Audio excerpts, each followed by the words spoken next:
What is the human experiment? Well, let's start off by jumping back a few years. I started training harder than ever, watching my diet for the first time in my life, and taking different supplements so that I could achieve the physique that I always wanted. I even got some good results doing this. But this wasn't enough. I wanted the results to be even better. So I started doing a ton of research on the best ways to train and diet. But the problem was, this research was riddled with contradiction and bullshit. If there was one expert advising to eat more meals, I would find another saying eat fewer. One expert would say work out more frequently, while another would say work out less. Turns out, they can't say for sure what's best. Monitoring all the variables that affect someone's fitness level is too expensive and too difficult to run properly.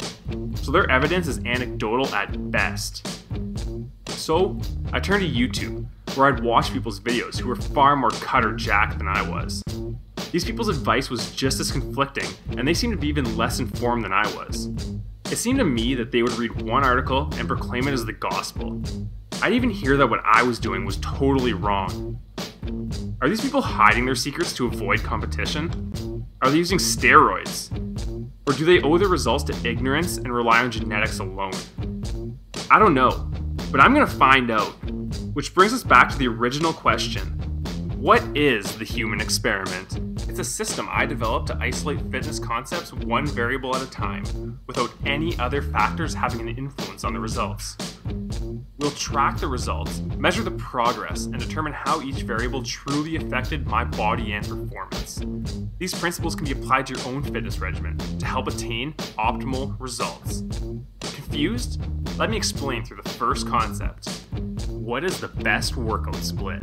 The three variables of this concept will be a 3-day split versus a 4-day split versus a 6-day split. Each variable will be used for a 24-day phase followed by 3 rest days. Performance metrics will be taken at the beginning and the end of each phase to compare how each split affected my body and performance. Throughout the entire cycle, I'll be consuming the exact same calories per pound from the exact same macronutrient ratios and the same exact food sources. This will ensure that my diet has no effect whatsoever on the results. Other than the split being used, all workout aspects will remain the same for the entire cycle. The total sets per muscle group will remain constant throughout each phase. These sets are also distributed evenly over the same exercises and performed at the same intensity. This ensures that only the split has an impact on the results. Supplements will also remain the same. Protein powder will be the only supplement I use throughout the first cycle.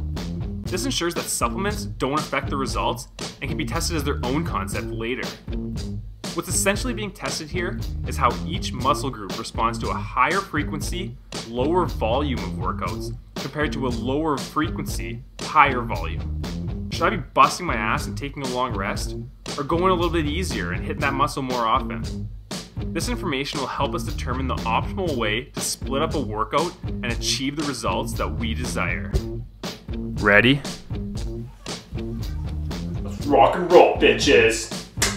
The first phase is underway. Be sure to subscribe to keep updated. You can help support the cause by hitting the like button and leaving a comment below, possibly regarding the following question. What's your current workout split? How'd you choose this and why do you stick with it? Let me know.